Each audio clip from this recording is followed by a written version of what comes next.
अ changing country side. अब यहाँ पे जितने जो इंस्क्रिप्शंस होते थे या जितने जैसे हमें पता है जब वो लोग जो प्रेज़ करते थे पोएम्स उस टाइप की चीज़ें, वो सब ऑब्वियसली सब कुछ हमें नहीं बताती है।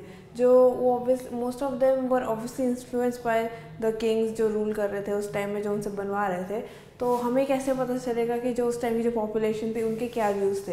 तो वो हमें जैसे उस टाइम के जो जटाकास एंड जो पंचतंत्र थे उनकी स्टोरी उस टाइम में जो पॉपुलर थे उनके थ्रू में पता चलता है। जैसे गंताबिंदु जटका में एक मेंशन था कि जैसे एक जो किंग होता है वो सीक्रेटली जाता है, ईविल किंग होता है जो रूल करता है अपने एम्पायर को, तो वो एक बार खुद डिस्गाइज में जाके ये देखना चाहता है कि लोग क्या सोचते हैं उसके बारे में। तो लोग उसको कर्ज करते हैं एंड फिर कहते हैं कि मतलब उसके वजह से वो उनकी प्रॉब्लम्स नहीं सुनता एंड वो क्या क्या प्रॉब्लम्स फेस कर रहे हैं। तो ऐसे रादर देन जस्ट इंस्क्रिप्शंस पे रिलाई करने के, बट और टाइप के जो मोर फोक टेल्स उन सब से हमें थोड़ा ज़्यादा ब्रॉडर आइडिया मिलता है। उसके बाद उस टाइम में जो स्ट्रैटेजीज थे प्रोडक्शन को इंक्रीज़ करने के लिए 16वीं सेंचुरी में जो प्लो कल्चर था वो इंट्रोड्यूस किया गया था। स्पेशली जो गंगा के जो एलुवियल प्लेन्स थे जहाँ पे सबसे फर्टाइल सॉइल थी एंड अच्छी रेनफॉल होती थी, जो बेसिकली जो आयरन टिप प्लो को यूज़ किया गया था जो सॉइल टर्न करने के लिए।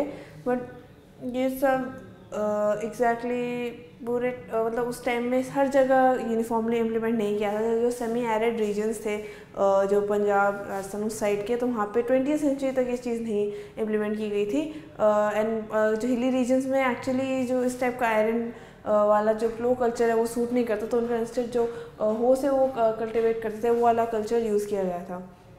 और उसके बाद से जैसे और डेवलपमेंट्स होते गए और एग्रीकल्चर में, वैसे ही से जो पैडी के जो कल्टीवेशन में उनका सबसे मेन होता है जो ट्रांसप्लांटेशन। इवन दो वो बहुत ही उसमें झुक के काम करना पड़ता है, तो बहुत ही बैक ब्रेकिंग वर्क है, पर तब भी उससे उनकी प्रोडक्टिविटी बहुत ज़्यादा बढ़ रही थी, तो वो इम्प्लीमेंट किया था। ऑल्सो नए टाइप ऑफ इरीगेशन सिस्टम जैसे पम्प्स और मतलब जो उस टाइम के जो वेल्स थे एंड कभी रेयरली कैनाल्स, वो जो वहाँ पे इम्प्लीमेंट किए गए थे वो मोस्टली जो कुछ सर्टेन कम्युनिटीज़ जो उसमें पैसा लगा के स्पॉन्सर करती थी या फिर जैसे जो किंग्स होते थे, तो वो सब इंस्क्रिप्शन में मेंशन है कि इन लोगों ने ये बनवाया था।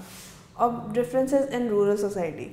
अब क्या हुआ कि जो इंस्क्रिप्शन जो मेंशन है मोस्टली स्पेशली बुद्धिस्ट स्क्रिप्ट्स में कि जो डिविजन आने लगा रूरल एरियाज़ में भी, जो स्पेशली जैसे जो लैंडलेस लेबरर्स जो लैंडलेस जो वर्क करते थे फील्ड्स में वो एक साइड, एंड दूसरी साइड में गृहपति मतलब जो हाउस होल्ड ओन करने वाले, लिटरली इन द सेंस कि वो जो लार्ज लैंड होल्डर्स थे जिन जो अपना खुद का बहुत बड़े लैंड ओन करते थे, देवर रिचर। एंड जो विलेज हेड्स थे जो विलेज हेडमैन थे, बेसिकली वो पोजीशन इनहेरिटेटरी होती थी। तो इन दो ग्रुप्स को स्पेशली बहुत ज़्यादा पावर मिलने लग गई थी रूरल एरियाज़ में। ऑल्सो इवन जो तमिल साइड के जो संगम टेक्स्ट होते हैं वो मेंशन करते जो डिफरेंसेस आए थे, डिफरेंट क्लासेस जो आने लग गई थी, जो डिफरेंट वर्क करने लग गए थे, वो प्रॉब्ली इनका access to the land, to the new technology, to the resources, animals, उन सब पे डिपेंड करता था। ऑल्सो जो लैंड ग्रांट एंड जो न्यू रूरल एलिट्स बेसिक जो इमर्ज करने लग गए थे। अब क्या हुआ था जैसे इनमें लैंड ग्रांट्स का सिस्टम शुरू हो गया था कि जो एम्परर्स होते थे वो लोग एक सर्टेन एरिया ऑफ लैंड मतलब वो अलाउ करते थे जो अपने लॉर्ड्स थे कि उनको वो दे देते थे। तो अब ये होता था कि बाय रूल जो वहाँ के जो पीजेंट्स होंगे, आर्टिसंस होंगे, ब्राह्मण्स होंगे और लोग जितने भी हैं उन सबको सर्टेन अमाउंट ऑफ ड्यूज़ जो पैसा पे करना होगा वो अपने लॉर्ड को करना पड़ेगा। तो इसके दो इंटरप्रिटेशन मोरलेस निकालते हैं। एक तो ये था इधर ये जो एग्रीकल्चर सिस्टम को थोड़ा एफिशिएंट करने का कोई मेजर था, या फिर उस टाइम में जैसे इन स्टेट्स में जो समंता जो वो लोग थे वो लोग ज़्यादा पावरफुल हो रहे थे, तो उन लोगों को थोड़ा खुश करने के लिए जो अलायंस उनसे अलायंस उनका मेंटेन करने के लिए, एंड ऑल्सो ये दिखाने के लिए थोड़ा शो करने के लिए वो पावरफुल है कि वो ईजिली लैंड्स दे सकते हैं, उस टाइप का मे बी मतलब मेजर हो सकता है। एंड ऑल्सो कह सकते हैं कि मतलब थोड़ा उनकी पॉलिटिकल पावर लूज़ हो रही है, इकोनॉमिक पावर वीक हो रही है, उसका एविडेंस हो सकता है। Towns and trade. बेसिकली जो महाजनपदास थे मोस्ट ऑफ देम फोर्टिफाइड थे, वहाँ का ट्रेड अच्छा था, वहाँ पे ऑब्वियसली जैसे उनकी इकॉनमी बढ़ रही थी, and most of them as we know कि वो लोग जो बड़ी रिवर्स जैसे गंगा उनके बैंक्स में सिचुएटेड थे जिससे उनकी कम्युनिकेशन ईजी हो, ट्रेड ईजी हो, एंड उनकी और इकॉनमीज के थ्रू बढ़ रही थी, एंड एग्रीकल्चर भी डेवलप हो रहा था। जो अर्बन पॉपुलेशन थी मेनली जो आर्टिसंस जो रिच एलिट्स, उनमें मोस्टली वो मेन उनके फीचर्स थे।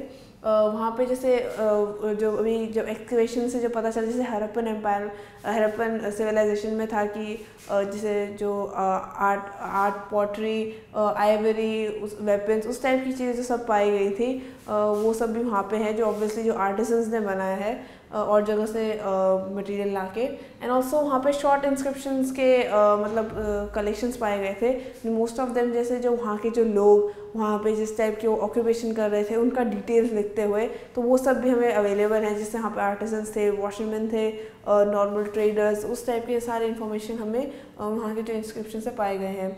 एंड वहाँ पे जो आर्टिसंस थे मोस्ट ऑफ देम उन्होंने अपने को गिल्ड्स, जो श्रेणी, उसमें उन्होंने अपने आप को अरेंज कर रखा था। तो उनका मेन होता था कि they are basically collection of people. वो लोग जैसे रॉ मटेरियल्स ऑब्टेन करते थे, फिर एक साथ प्रोडक्शन में वर्क करते थे, फिर उस पूरी चीज़ को, जो फिनिश प्रोडक्ट को मार्केट करते थे, तो उसका पूरा काम एज अ गिल्ड वो करते थे।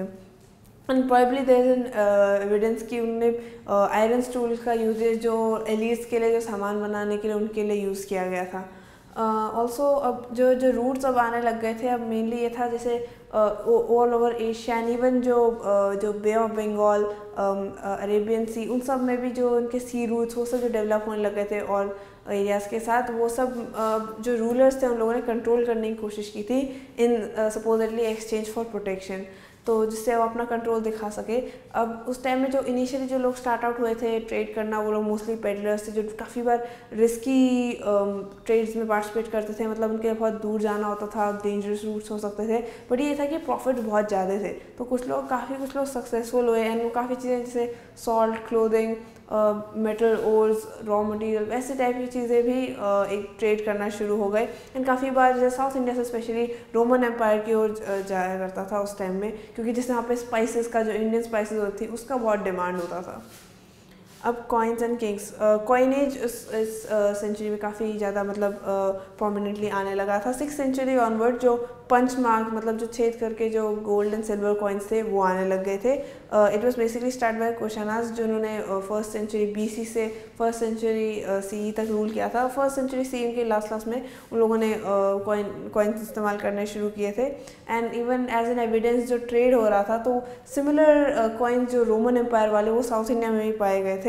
एंड ऑल्सो कॉइन्स ओवरऑल मतलब वाइडली यूज़ होना शुरू हो गए थे। जैसे इवन जो ट्राइबल रिपब्लिक्स थे, जैसे योद्धास जो पंजाब एंड हरियाणा के थे, वो लोग भी मतलब कॉइन्स इस्तेमाल करने लग गए थे अपने पर्पसेस के लिए। एंड स्पेशली जो सबसे मतलब स्पेशल जैसे गुप्ता कॉइन्स, वो काफ़ी स्पेक्टेकुलर कंसिडर किए जाते थे, क्योंकि उस टाइप के अर्ली कॉइन्स बड़े प्योर होते थे, मतलब उनमें प्योर गोल्ड, सिल्वर, वो सब यूज़ किया जाता था। इवेंचुअली जो कॉइन्स का यूजेज वो जब वेस्टर्न रोमन एम्पायर का जो फॉल हो गया था उसके बाद से कम होने लग गया था।